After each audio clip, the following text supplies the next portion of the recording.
Dear students of HSCBM first year and second year, welcome to my class. Today we will discuss about a very important topics from grammar items. It is for first and second year both. It is tenses and its classification. Dear students, তোমাদের জন্য আজকের topics খুবই গুরুত্বপূর্ণ, বিশেষ করে তোমাদের first year এবং second year উভয় ইয়ারের জন্যই। বিগত ক্লাসে আমরা ভার্ব অ্যান্ড ইটস ক্লাসিফিকেশন সম্পর্কে আলোচনা করেছি। আজ আমরা চলে যাচ্ছি টেন্স সম্পর্কে।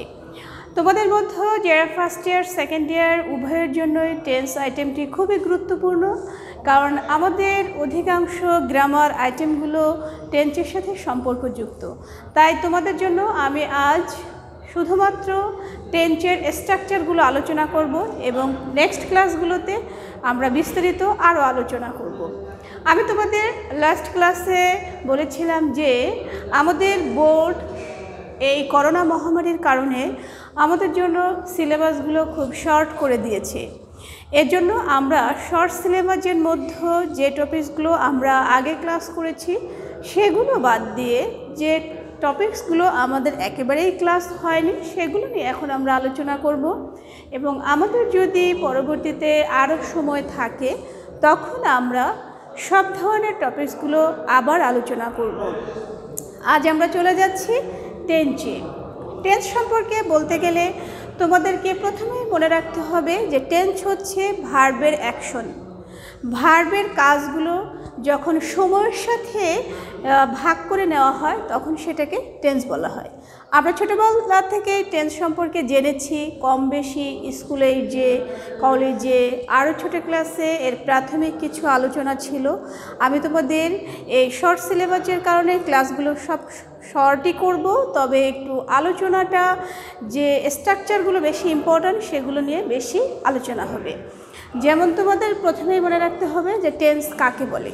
আমরা খুব সিম্পলি ক্লাসটা করব। তোমাদের মধ্যে অনেকেই আমাকে বলেছো যে গ্রামারের ক্লাসগুলো যেন বেঙ্গলিতে হয় এবং খুব সিম্পলি আলোচনা করা হয়, সেজন্য বলছি সিম্পলি বলতে গেলে আমরা টেন্স হলো ভার্বের কাজকে সময়ের সাথে ভাগ করে নেওয়া হয়। ভার্বের যে সময় সেই সময়টাকে আমরা টেন্স বলি। আমরা ছোটোবেলাতে শিখেছি টেন্স হলো প্রধানত 3 প্রকার। আমরা চলে যাচ্ছি আমাদের বোর্ডে, প্লিজ আমরা বোর্ডে খেয়াল করি। আজ আমাদের আলোচনার বিষয় হচ্ছে টেন্স। টেন্সকে আমরা একটু ফর্মালি বাংলায় লিখে নিতে পারি কাল। কাল মিনস হচ্ছে সময়। এই সময়টা হচ্ছে ভার্বের যে কাজ করার সময় সেই সময়টাই হলো টেন্স। তাই আমরা টেন্স লিখে নিলাম কাল। টেন্স প্রধানত 3 প্রকার আমরা জানি, আমরা লিখে নিচ্ছি বোর্ডে আরও ভালো আলোচনা করার জন্য। নাম্বার 1 হচ্ছে present tense. Present tense. Number 2 past tense. Number 3 future tense. Future tense. আমরা আজ যে কথাগুলো বলবো এগুলো তোমাদের মধ্যে অনেকেই জানো এবং ইতিমধ্যে তোমরা প্রতিটা ক্লাসেই টেন্স সম্পর্কে আলোচনা পেয়েছো, তোমরা নিজেরা পড়েছো, টিচারদের সাথে আলোচনা করেছো। এই জিনিসটা খুব একটা নতুন নয়, কিন্তু তারপরেও আমি বলবো টেন্স এমন একটা বিষয় যে যখন আমরা প্রতিটা নতুন ক্লাসে যাই প্রতিবারই আমাদের নতুন করে পড়া উচিত, কারণ এখানে বারবারই আমাদের চর্চা করা উচিত। অধিকাংশ গ্রামারগুলোতে আমাদের টেন্স দরকার, এই জন্য আমরা এটাকে বারবার চর্চা করি। আজও আমরা সিম্পল বিষয়গুলো আরও সুন্দর করে বোঝার চেষ্টা করব। প্রথমে আমি বলেছি প্রেজেন্ট টেন্স। প্রেজেন্ট টেন্স হচ্ছে আমরা প্রথমে বেঙ্গলি যদি বলি যে বর্তমান সময়, আমরা একটু বাংলাটা লিখে নিচ্ছি। প্রেজেন্ট টেন্স বর্তমান কাল। প্রেজেন্ট টেন্স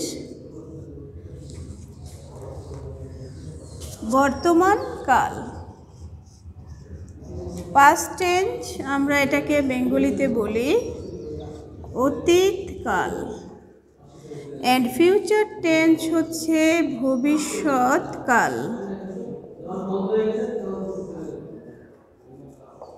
প্রতিটা বেঙ্গলি মিনিং থেকে আমরা ধারণা করতে পারি। অ্যাট প্রেজেন্ট, এই যে বর্তমানে আমি তোমাদের সাথে যে কথা বলছি এটাই হচ্ছে প্রেজেন্ট টেন্স, এই যে কথাটা বলছি। আর যখন গত ক্লাসে বলেছিলাম, আমি যদি বলি যে গত ক্লাসে তোমাদের এটা বলেছিলাম, এই যে অতীতে যেটা বলেছি সেটাই হলো পাস্ট টেন্স। আবার যদি বলি যে নেক্সট ক্লাসে তোমাদের সাথে এটা আলোচনা করব, এই যে পরবর্তীতে যেটা করব এটাই হচ্ছে ফিউচার টেন্স বা ভবিষ্যৎকাল। এই সিম্পলি টেন্সগুলো যে আমরা বললাম, প্রতিটা টেন্সকে আবার 4টা ভাগে ভাগ করা হয়েছে, যেগুলো তোমরা নাম জানো। তারপর আমি তোমাদের লিখে দিচ্ছি, প্লিজ তোমরা বেঙ্গলি মিনিংটা খুব খেয়াল করবে এবং হচ্ছে স্পেলিংটা যেন তোমাদের ক্লিয়ার থাকে। আমরা চলে যাচ্ছি প্রেজেন্ট টেন্সের 4টা ভাগে। প্রেজেন্ট টেন্স, প্রেজেন্ট টেন্স আমরা প্রেজেন্ট টেন্সকে 4টা ভাগে ভাগ করেছি। সেই 4টা আইটেম এখন আমরা নাম লিখে নিচ্ছি। নাম্বার 1 হচ্ছে প্রেজেন্ট ইনডেফিনিট, প্রেজেন্ট ইনডেফিনিট।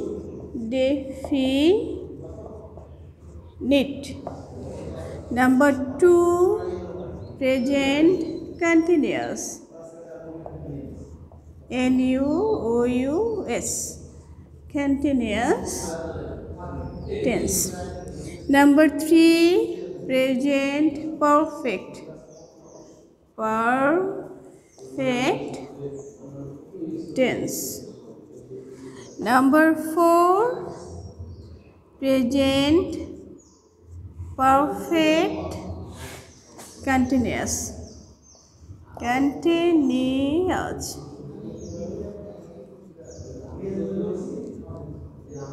আমি তোমাদের বলছি কন্টিনিউয়াস বানানটা একটু খেয়াল করে নিবে, কারণ ছোটোবেলা থেকে আমাদের মধ্যে অনেকেই, আমি যাদের ক্লাস করাই তোমাদেরও দেখি কন্টিনিউয়াস বানানটা অনেকেই মিস করো, তাই কন্টিনিউয়াস বানানটা আরেকবার ক্লিয়ার করে নাও। এখন আমরা চলে যাব পাস্ট টেন্সে। পাস্ট টেন্স ঠিকই একই রকম, আমরা যেভাবে করেছি প্রেজেন্ট ইনডেফিনিট, ওখানে চলে যাবে পাস্ট ইনডেফিনিট। প্রেজেন্ট কন্টিনিউয়াসের জায়গায় পাস্ট কন্টিনিউয়াস, প্রেজেন্ট পারফেক্টের জায়গায় পাস্ট পারফেক্ট, এবং প্রেজেন্ট পারফেক্ট কন্টিনিউয়াসের জায়গায় আমরা লিখব হলো পাস্ট পারফেক্ট কন্টিনিউয়াস। এভাবে আমরা প্রতিটা আইটেম সাজিয়ে দিতে পারি। আমি তোমাদের প্রতিটা লিখে দিলে সময়টা একটু বেশি চলে যাবে, এজন্য আমি তোমাদের মুখে বলে দিলাম। আমি তোমাদের সুবিধার জন্য একসাথে 12টি টেন্স আবার বলছি। প্রথমে আমরা লিখেছিলাম প্রেজেন্ট টেন্সের 4টা item, present indefinite, present continuous, present perfect এবং প্রেজেন্ট পারফেক্ট কন্টিনিউয়াস। ঠিক সেভাবেই পাস্ট টেন্সকেও 4 ভাগে ভাগ করা হয়েছে, past indefinite, past continuous, past perfect এবং পাস্ট পারফেক্ট কন্টিনিউয়াস। এরপরে চলে যাব আমরা ফিউচার টেন্সে। ফিউচার টেন্সকেও 4টা ভাগে ভাগ করা হয়েছে, future indefinite, future continuous, future perfect and future perfect continuous.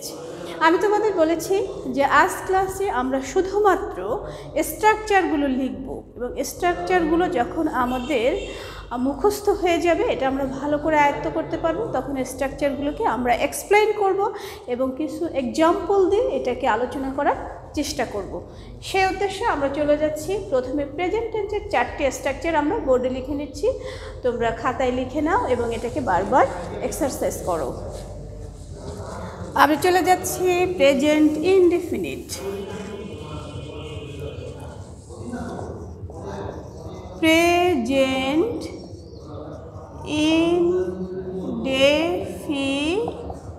Indefinite tense. Present indefinite টেন্সের স্ট্রাকচার মেনস হচ্ছে আমাদের গঠন, টেন্সটা কিভাবে গঠিত হয় সেটাই হচ্ছে আমাদের স্ট্রাকচার। আমরা জানি যে কোনো সেন্টেন্সেরই একটা জেনারেল স্ট্রাকচার আমি তোমাদের আগে বলে দিয়েছিলাম, সেটা হলো সাবজেক্ট প্লাস ভার্ব এবং অবজেক্ট। এটা সিম্পল সেন্টেন্স এবং জেনারেল স্ট্রাকচার বলে। সেই জেনারেল স্ট্রাকচারটা হচ্ছে present indefinite tense. Subject plus verb 1 plus object বা আদার্স কোনো ওয়ার্ড যদি আমাদের থাকে সেটা। এরপরে চলে যাচ্ছি present continuous. Present continuous.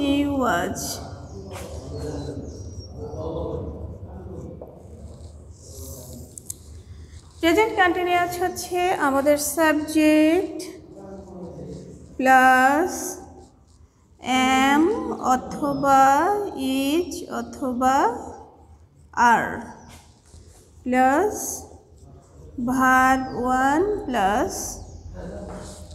ING plus object বা আদার্স কোনো ওয়ার্ড যদি থেকে থাকে।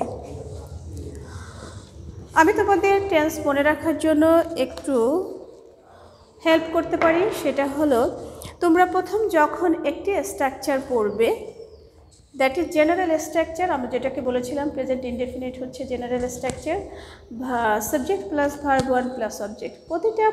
প্রতিটা স্ট্রাকচারই তুমি এই স্ট্রাকচারের সাথে মিলিয়ে পড়বে, অর্থাৎ দেখবে যে এই স্ট্রাকচারের সাথে অতিরিক্ত কি আছে বা চেঞ্জ কোথায় আছে, সেটা যদি তোমরা মনে রাখো তখন প্রতিটা স্ট্রাকচারে মনে রাখার জন্য খুব সহজ হবে। যেমন আমরা দ্বিতীয় স্ট্রাকচারে চলে যাচ্ছি প্রেজেন্ট কন্টিনিউয়াস, এটা হচ্ছে সাবজেক্ট প্লাস এম অথবা ইজ অথবা are plus verb one plus ING plus object বা আদার্স। এখানে যদি তুমি এটা দ্বিতীয়টা মনে রাখতে চাও তখন প্রথম স্ট্রাকচারের সাথে একটু মিলিয়ে নেবে যে এখানে অতিরিক্ত কী আছে। এক্সট্রা হচ্ছে এম ইজ আর এবং ভার্ব ওয়ানের সাথে হচ্ছে আইএনজি। এটা যদি আমরা মনে রাখি যে এরকম চেঞ্জটা কোথায় বা পার্থক্যটা কোথায়, তখন আমরা এটাকে ভালো করে মনে রাখতে পারবো। এখন আমরা চলে যাচ্ছি প্রেজেন্ট পারফেক্টে।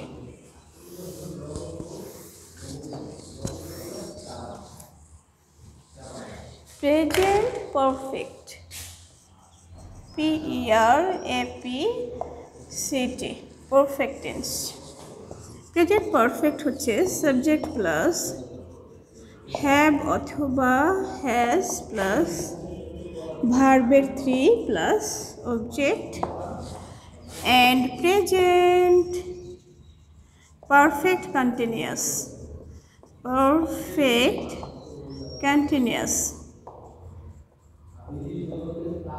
NUOUS, continuous tense।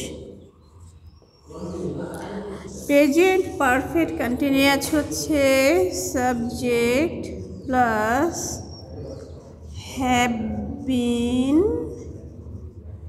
বা has been plus verb one plus ING plus object বা আদার্স আমাদের যা কিছু থাকবে। আমরা প্রেজেন্ট টেন্সের 4টা লিখে নিলাম, আমাদের একটু দ্রুত করতে হবে কারণ আমরা সবগুলো টেন্সের স্ট্রাকচার করব বলেছি।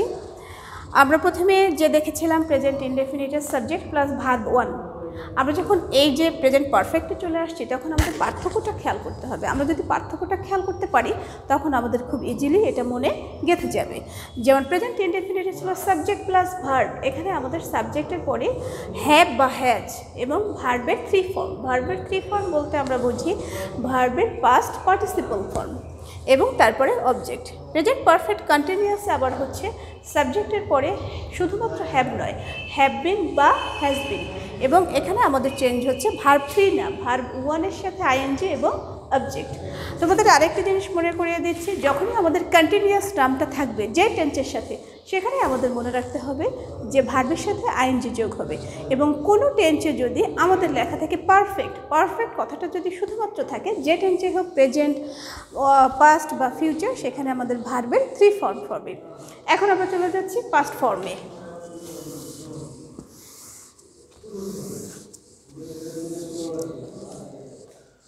আমরা চলে যাচ্ছি আমাদের past form, past indefinite, PAST।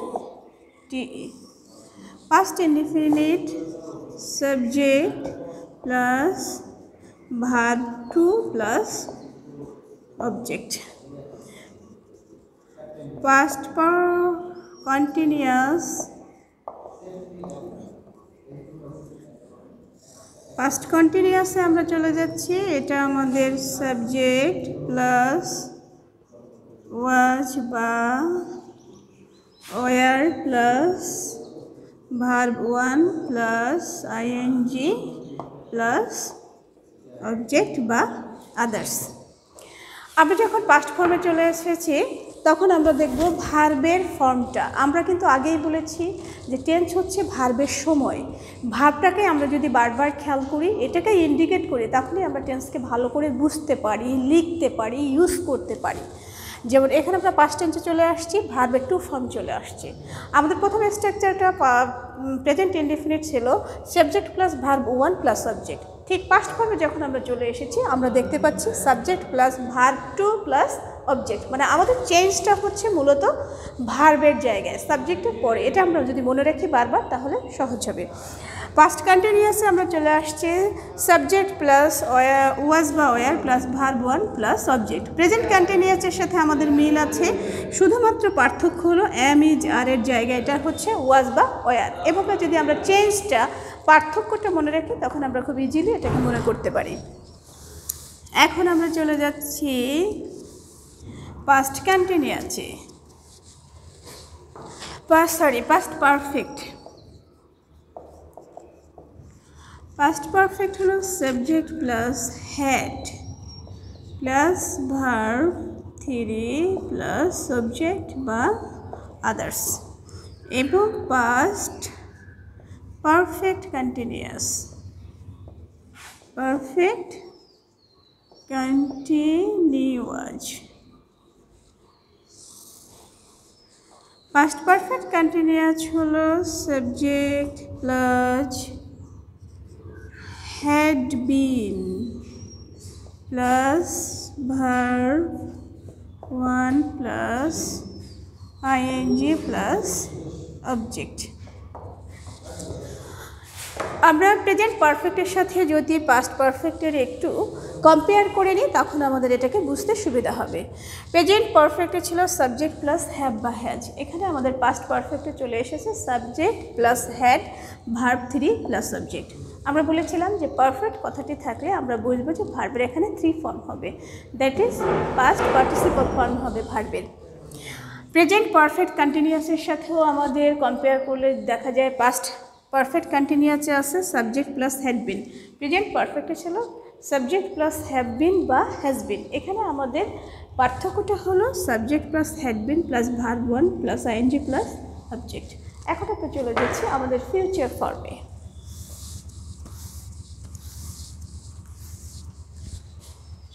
Future indefinite।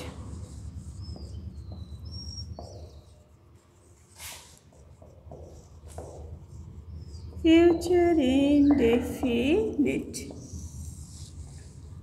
Future indefinite structure হলো subject plus shall বা will plus verb one plus object বা others। এক future continuous, future continuous হচ্ছে subject plus shall be বা will be plus verb one plus ing plus subject বা others। আমরা যদি present ইনডেফিনিটের সাথে ফিউচার ইনডেফিনিট কম্পেয়ার করি, তাহলে আমরা দেখি এখানে শুধুমাত্র চেঞ্জ আছে সাবজেক্টের পরে শ্যাল বা উইল। প্রেজেন্ট ইনডেফিনিটে আমাদের সাবজেক্টের পরেই ভার্ব ওয়ান ছিল, ফিউচার ইনডেফিনিটে আমাদের এক্সট্রা হলো সাবজেক্ট প্লাস শ্যাল বা will plus verb one plus subject. And future continuous হচ্ছে সাবজেক্ট প্লাস শ্যাল বি বা will be verb one plus ING plus subject. এখন আমরা চলে যাচ্ছি ফিউচার পারফেক্টে।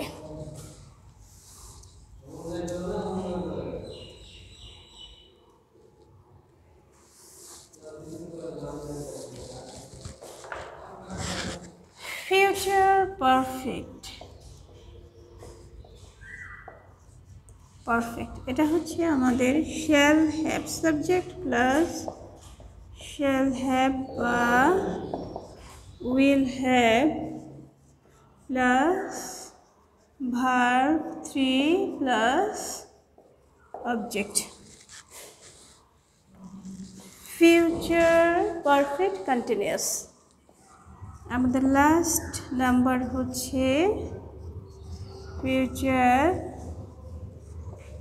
perfect continuous।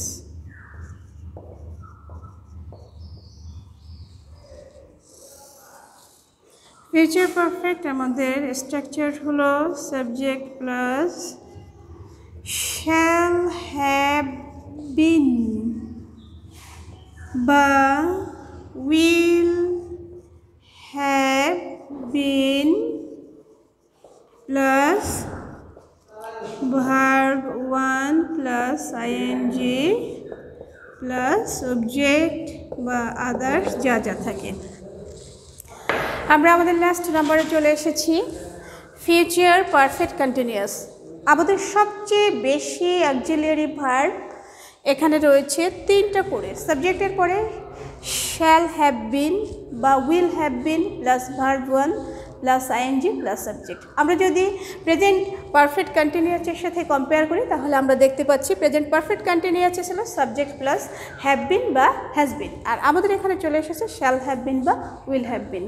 আমি তোমাদের আবারও বলি, যদি তোমরা স্ট্রাকচারগুলো খুব সহজেই মনে রাখতে চাও তাহলে প্রেজেন্ট ইনডেফিনিট বা জেনারেল স্ট্রাকচারের সাথে পরবর্তী প্রতিটা স্ট্রাকচার কম্পেয়ার করে নিবে যে পরবর্তীগুলোতে কী ধরনের এক্সট্রা কোনো জিনিস রয়েছে বা কোনো ধরনের চেঞ্জ রয়েছে। যদি চেঞ্জটা বা এক্সট্রা তুমি ওয়ার্ডগুলো মনে রাখতে পারো তখন তোমার প্রতিটা স্ট্রাকচার খুব ক্লিয়ারলি মনে থাকবে। আমাদের টেন্স সম্পর্কে অনেক বিস্তারিত আলোচনা, কিন্তু আমরা এত আলোচনা আমাদের অনলাইন ক্লাসে করতে পারছি না, খুব সরি, কারণ আমাদের শর্ট সিলেবাস শর্টভাবেই ক্লাস নিতে হবে। তারপরে আমি বলবো যে তোমরা এই 12টা স্ট্রাকচার খুব ভালো করে মুখস্থ করো এবং বোঝার চেষ্টা করো। নেক্সট ক্লাসে আমি আরও তোমাদের এক্সাম্পল দিয়ে ক্লিয়ারলি বোঝানোর চেষ্টা করব। সে পর্যন্ত তোমরা ভালো থাকো, সুস্থ থাকো, নিরাপদে থাকো, সবাই স্বাস্থ্যবিধি মেনে চলো। থ্যাংক ইউ সবাইকে।